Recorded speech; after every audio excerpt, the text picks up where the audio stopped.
G'day, it's Alex here, Victor Kilo 2, Papa Radio Charlie over here in Australia. And today the courier has brought me a 320 and it's been sent to me by another 320 user who has found that it doesn't work anymore. So he's reached out to me and asked me to have a look at it and see what's going on. So yeah, it's arrived. I've just unwrapped it. I've had a look at it. It's a very nice model. It's in very, very good condition. It does not deserve not to be working. So look, I've put a supply onto it, connected up some audio, handset, connected a dummy load. Turn on, absolutely nothing. The only thing that's working is the battery check. So it's a completely dead set. So, yep, let's open it up and have a look what's going on inside. Okay, I've just pulled the set apart. I'm just sort of looking it over for anything, sort of jumping out obvious. I've checked it for loose screws. It's amazing how many of these you pull apart and find screws and nuts fall out. But there's something about this set that's very, very obvious to me, and it's jumped out straight away. It's something that I always check when I pull them apart. And there it is right there. Look at the deforming of the plate at the back there. Look at that. This is caused by people putting the back on the set without making sure that the two plugs line up. And we've got damage to the plugs there, and we've got a definite deformation in the frame of the set. So when this set was put together, I would say that one or both of these plugs were not mating at all. So that would be my number one concern, really, before we go on.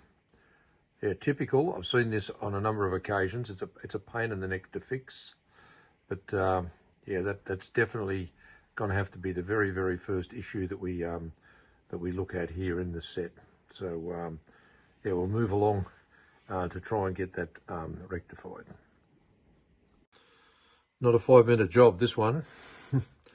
We've pulled the whole back plate off the chassis.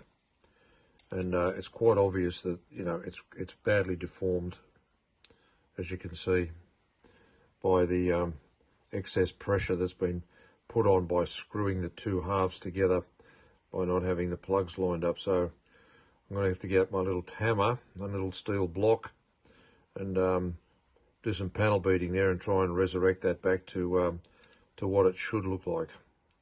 So, yep, onto the bench and the hammer and the panel beating. Okay, freshly back from the panel shop. Okay, this material is quite soft. You'd be surprised. Very easily bent.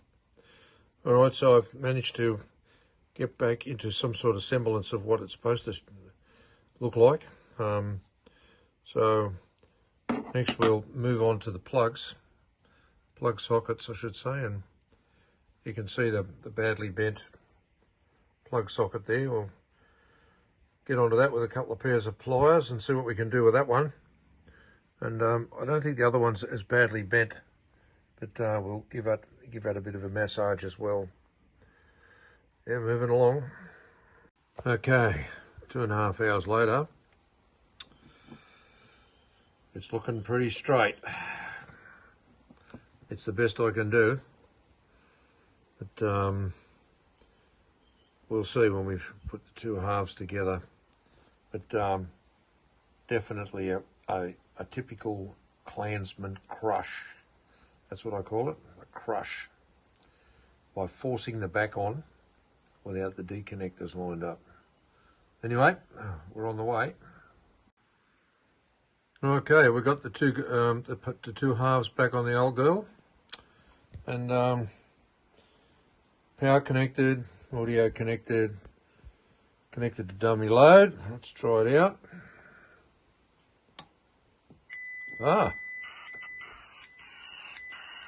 We have a lock. All good. Single side band. Well, that's looking good. That's looking good. Okay, low power, CW.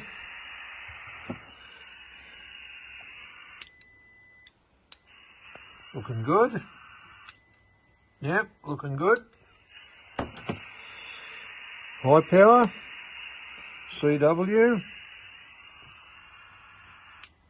Yeah, typical. Around 30 watts, looking good. Sideband. Low power.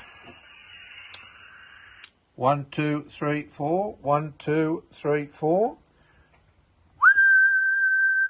Looking good.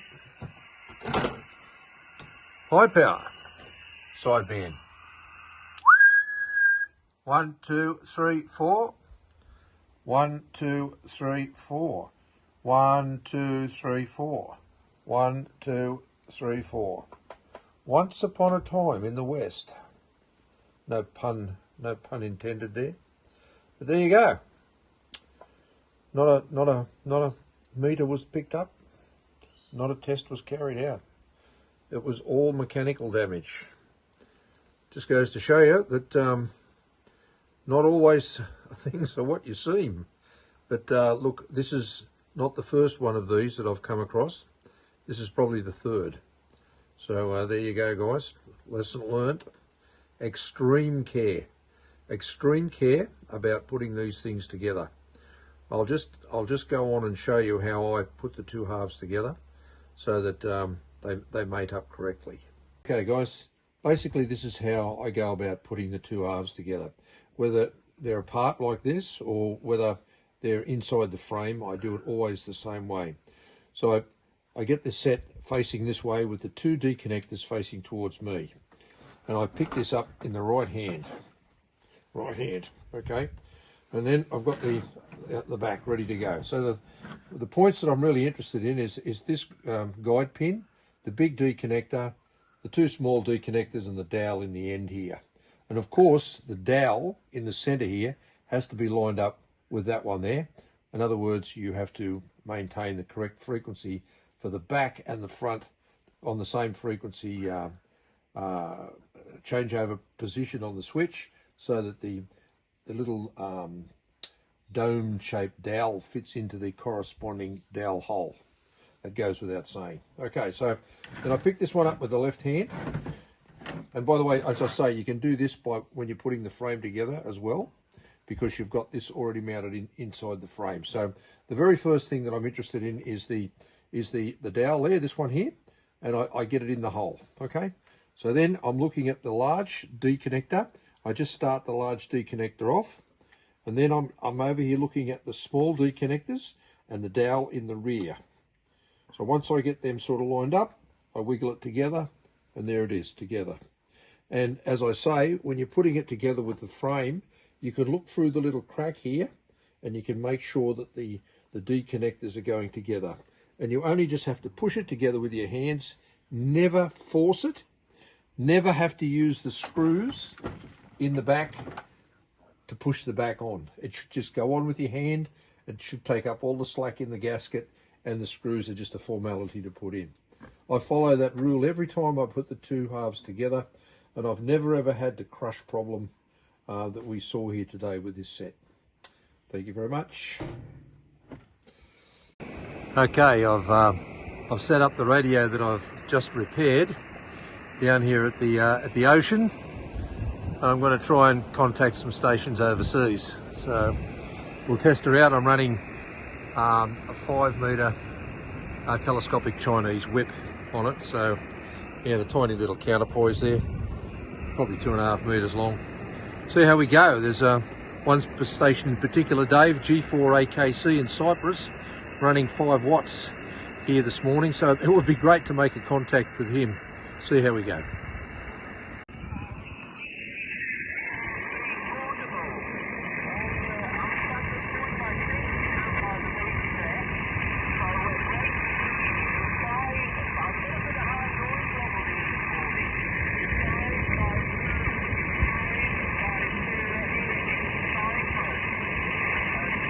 Wow, into Cyprus.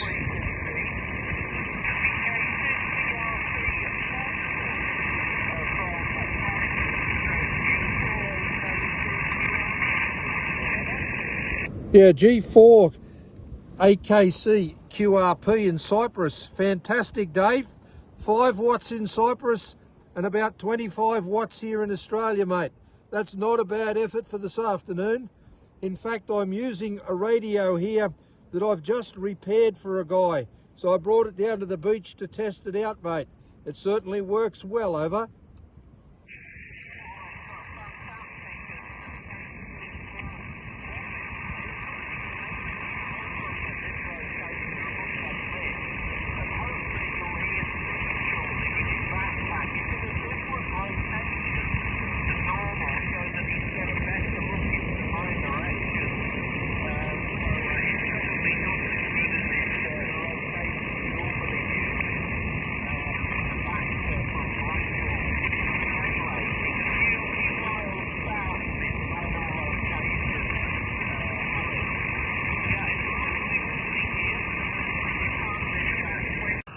Well, it appears the anti-crush remedy fixed the radio.